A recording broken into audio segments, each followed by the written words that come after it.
กลับบ้านเอาวันนี้เนาะมาอนามัยเฮือนมาเบิ่งเฮือน สภาพเฮือนบ่ได้อยู่ไล่มือขี้ฝุ่นทางเขาจะมาแปลงทางเนาะแมงกลับมาเยี่ยมบ้านเนาะมาเบิ่งเฮือนเบิ่งสภาพใหม่คนออกตะนาเฮือนเพราะว่าพอดีมีโครงการเนาะปรับปรุงเขาเจ้าแปลงทางเข้าบ้านเนาะทางเข้าบ้านมีกลางบ้านก็มีเส้นหนึ่งอันนี้เขาจะเฮ็ดบ้านเอารถจกเอารถแมคโครเนาะเข้ามานี่บางหัวเฮือนครับแล้วก็เฮ็ดเส้นทางขึ้นไปถึงพุ่น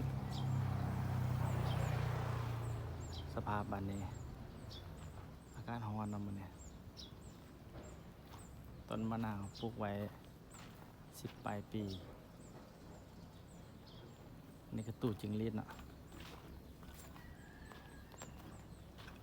เฮือนก็ยังบ่แล้วแล้วก็มาถึงเส้นทางอีก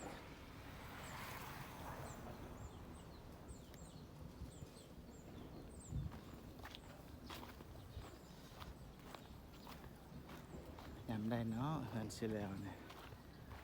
ที่มีเฮือนงามคือเพิ่น